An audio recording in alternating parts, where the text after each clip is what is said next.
All India institute of local self government દ્વારા solid waste મેનેજમેન્ટનો seminar યોજાયો હતો, જેમાં ગુજરાત, ગોવા, રાજસ્થાન સહિત 5 રાજ્યોના પ્રતિનિધિઓ ખાસ ઉપસ્થિત રહ્યા હતા.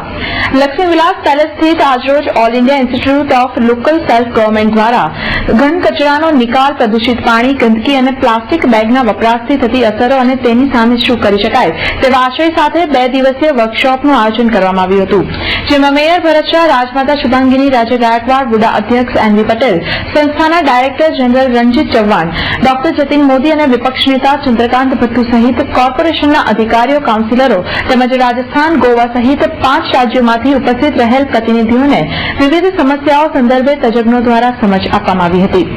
જે સંદર્ભે રાજમાતા શુભાંગીની રાજે ગાયકવાડે જણાવ્યું હતું કે ગંદકી, પ્રદૂષિત જળ અને પ્લાસ્ટિક મુદ્દે આગામી પેઢીને ધ્યાનમાં રાખી સત્વરે પગલાં ભરવા પડશે. સોલિડ વેસ્ટ મેનેજમેન્ટ એક બહુ મોટી સમસ્યા વડોદરા માટે છે અને બધી શહેરો માટે છે. વડોદરા માટે એકલી જ નહીં કે બધી શહેરો માટે સોલિડ વેસ્ટ મેનેજમેન્ટનું સમસ્યા થઈ ગઈ છે. એટલે એના ઉપર જે આ સેમિનારનું યોજના થયું છે, તો હું આશા કરું છું કે કારણ આપણા બધા પાણી, જમીન બધી સોલિડ વેસ્ટના લીધે ખરાબ થઈ ગઈ છે, તો એમને ઠીક કરવા માટે આ ગંદકી જે શહેરમાં ફેલાઈ ગઈ છે એ ઓછું કરવા માટે જે આજ કઈ ડિસ્કશન થાય અને એના માટે સારા પગલાં લેવા જાય, તો એ અમારી આજની જરૂરિયાત બહુ મોટી માંગ છે, શહેરની માંગ છે. तो मुझे आशा है कि आप सेमिनार थी कई सारू एक्शन ओरिएंटेड નીકળશે એમાં. તો સંસ્થાના પ્રમુખ ડોક્ટર જતીન મોદીએ પણ કચરા અને પ્લાસ્ટિક વેસ્ટ મુદ્દે કોર્પોરેશનને પગલાં ભરવા માંગ કરી હતી. 40 વર્ષથી ઔદ્યોગિકરણ એટલું ઝડપથી થયું અને પ્લાસ્ટિકની બેગ એટલી બધી ચીપ અને ઉપયોગમાં આવવા માંડી છે, એટલે આજે દરેક ઠેકાણે પ્લાસ્ટિક વપરાય છે. પરંતુ પ્લાસ્ટિક જે વપરાય છે તેની અંદર ગ્રેડ હોવી જોઈએ. પાતળી ગ્રેડ હોય તો ડિસ્પોઝેબલ છે, જે જાડા પ્લાસ્ટિક વપરાય છે ડિસ્પોઝ નથી થતા. એટલે એટલા માટે આજે કંપનીઓમાં પણ આપણે સેમિનાર યોજીને કહીએ છીએ કે પાતળામાં પાતળા પ્લાસ્ટિક રાખો કે જેથી કરીને ડિગ્રેડ થાય. પરંતુ જો પ્લાસ્ટિકનો ઉપયોગ બરોબર નહીં થાય, એનું ડિસ્પોઝલ નહીં થાય, તો હું માનું છું કે એક મોટો સમસ્યા ઊભી થશે. કારણ કે જે ડિગ્રેડેબલ નથી, નષ્ટ નથી થતી, એ એમને એમ રહેવાનું છે અને બધી પ્લાસ્ટિકની બેગો ભેગી થશે તો કોઈ વખત ભવિષ્યમાં જમીનની ફર્ટિલિટી, અનાજ છેવટે જમીનમાંથી પડે છે, જમીનની ફર્ટિલિટી બહુ ખરાબ થઈ જશે. અમલ નથી થતો. એના માટે કાયદા સખત કરવા પડે, લોકોમાં જાગૃતિ લાવવી પડે, સ્કૂલોમાં જઈને અભ્યાસ જે વિદ્યાર્થીઓ કરે છે એમાં જાગૃતિ લાવવી પડે.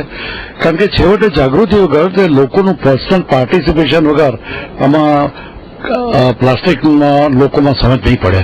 કારણ કે વસ્તુ એટલી ઇઝીલી મળે છે ઉછકવાની, એટલે લોકો વાપરે, પણ જાગૃતિ લાવવી જ પડશે.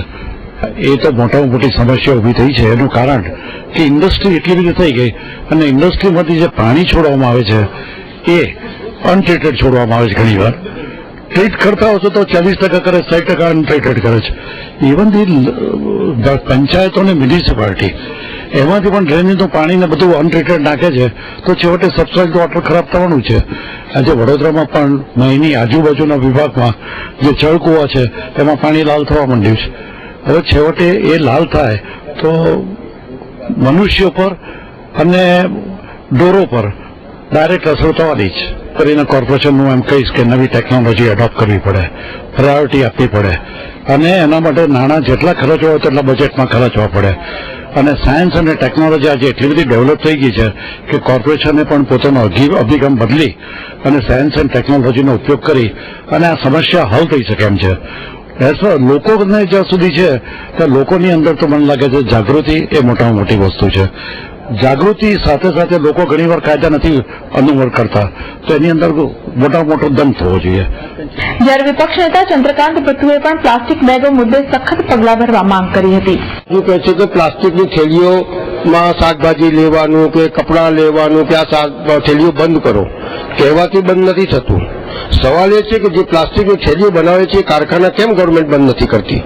એ બંધ કરો, રો મટીરિયલ આપવાનું બંધ કરો, ઓટોમેટિક કારખાના બંધ થશે અને જે કારખાના બંધ થાય તેમના માટે સબસિડાઇઝ, એમના માટે ગવર્મેન્ટ એમના જીવનદોરી માટે શું કરે છે, જ્યાં સુધી એ નહીં કરે ત્યાં સુધી પેલો કારખાનો પણ બંધ કરે. એટલે કહેવાનો ભાવાર્થ છે કે પ્લાસ્ટિકને બંધ કરવા માટે એક નહીં અનેક રીતે વિચાર કરું કે એ કારખાના જે કરોડો રૂપિયાના લગાયા છે એમના માટે તમે શું આપવા માંગો છો, એમના વર્કરોને શું આપવા માંગો છો, પ્લાસ્ટિકની થેલીઓ બંધ થવાથી જે બજારમાં માલ જે લઈને આવે એના માટે શું દંડનું પ્રાવધાન છે અથવા એની દુકાનો બંધ કરવાનું શું પ્રાવધાન છે તમારી પાસે, એ બધું વિચાર કરીને ડિક્ટેટરશીપ ટાઈપ આ વસ્તુ કેવી છે, ડિક્ટેટરશીપ ટાઈપ તમે જો નહીં ઉતરો ફિલ્ડમાં તો આ બધી વસ્તુ લોકો બંધ કરવાના નથી.